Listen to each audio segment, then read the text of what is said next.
The English curriculum in Ecuador was officially published in 2016.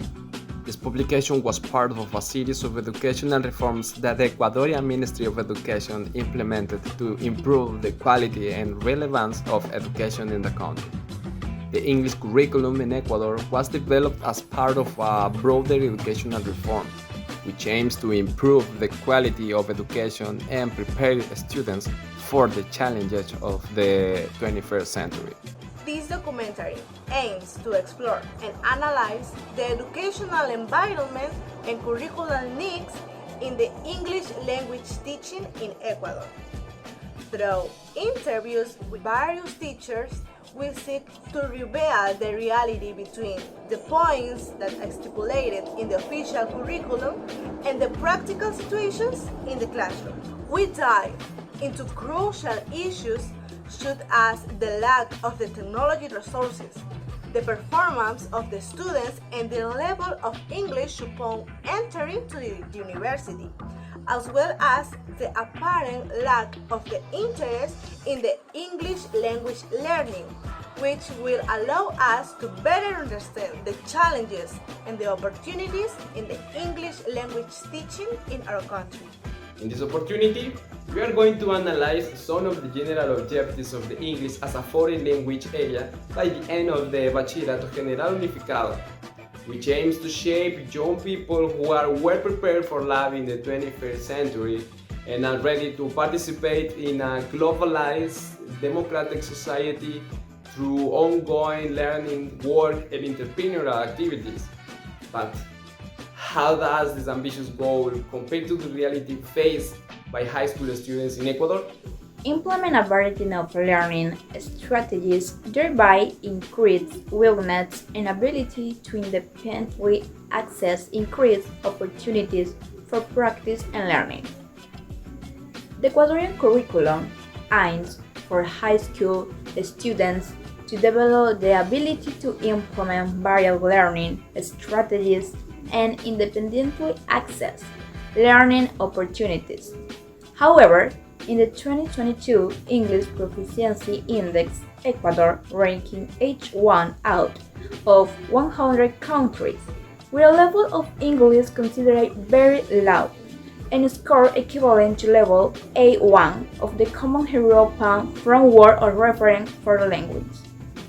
This situation contrasts with the objective of the curriculum and highlights the need to strengthen strategies to promote autonomous English learning among high school students in Ecuador. To check it out, we decided to ask for the opinion of an experienced teacher. Well, in my experience working at the university with the students in this career, I can say that most of them don't know appropriate learning strategies to be applied in their daily life. And well, maybe this is not new, or maybe this is not just a particular issue for students in this career. However, if I have to talk about the motivation students have for getting enrolled in this career, well, it's not easy to be an English teacher, and the first step to be enrolled here is to get a passion for the language. So this could be a positive factor in students in the path of being an English teacher. Well, I have also seen that students, or most students in the first semester, because I have had the experience of working with them, is that they like to look for opportunities. I mean, they look for opportunities that provide experiences with the language. I know, and they also know, that it's very hard for them to practice the language here in this context. However, they have used apps, or they listen to radios, or read books, or all of the materials or resources available for them.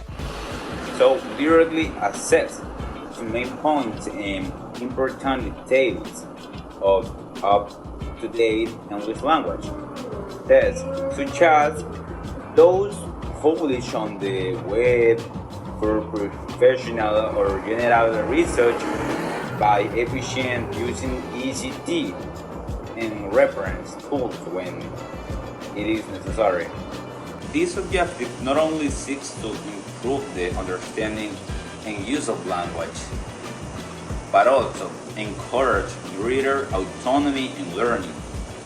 But how does this approach influence student motivation? How does this objective influence students' motivation to learn English? Well, what are the strategies, the effective strategies in the university context? To delve deeper into this topic, we spoke with Ms. Gabi. Technology has made almost everything accessible for everyone. This kind of information can provide learners experiences and also provide knowledge, and most of this knowledge is for free. As teachers, our job is to provide the most adequate tools or resources on the web that can help our students to feel motivated in learning the language.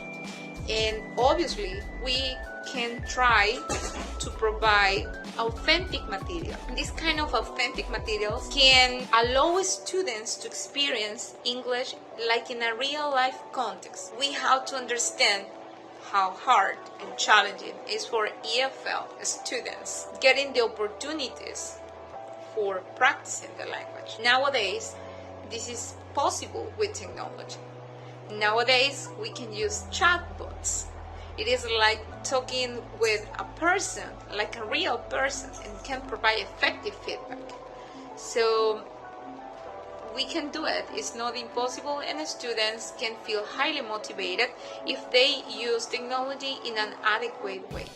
Another of the general objectives of the area of English as a foreign language at the end of the Bachillerato General Unificado is interact quite clearly, confidently, and appropriately in a variety of formal and informal social situations with a limit, but effective common of spoken language, level B1. There is likely to be a wide variation in the English proficiency of students entering university. Some may have a level above B1, while others may be below that level. A student's English proficiency may be affected by a number of factors, such as the quality of English instructions in high schools, access to additional learning resources, exposure to the language outside the classroom, and personal motivation.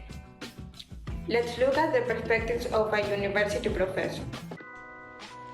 The Ecuadorian curriculum says that a student at the end of high school must have a command of B1 English. In terms of speaking. However, this is hard to see in students, and well, it depends on the context. We cannot say it is the same with the students in private institutions or in public institutions. So maybe here I can say the socioeconomic status play an important role here. And well, this is obvious when the students got enrolled in the university. Most of them, or why not to say all of them, must study the English levels requested by the university. And I have seen, because I have worked with students in different careers in the university, Universidad Técnica Estatal de Quevedo, and I have seen that most of them are like false beginners. They know or possess vocabulary, but they don't know how to use it. They don't know how to handle all the words they know in English. Maybe some of them feel ashamed to make mistakes, and that's why they don't speak. Could be, and I have seen this. But most of them don't know how to handle a conversation. They don't know how to say a phrase. They have the vocabulary, but they don't know how to do it.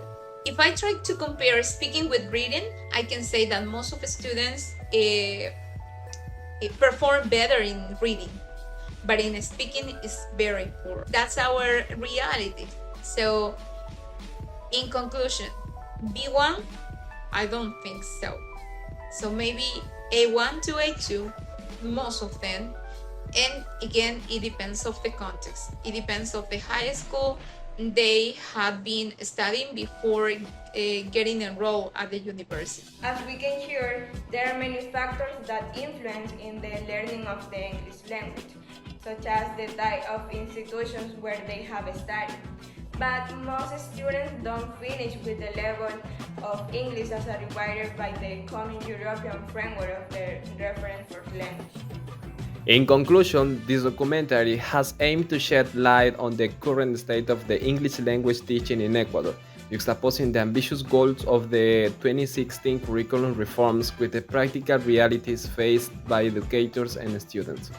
We have uncovered several critical insights, as technological resources, student performance and proficiency, motivation and learning strategies, and also university-level challenges. We hope this documentary serves as a catalyst for dialogue and action among all stakeholders in Ecuador's education system. Together, we can work towards a future where every student has the opportunity and the tools to achieve their full potential in English language proficiency.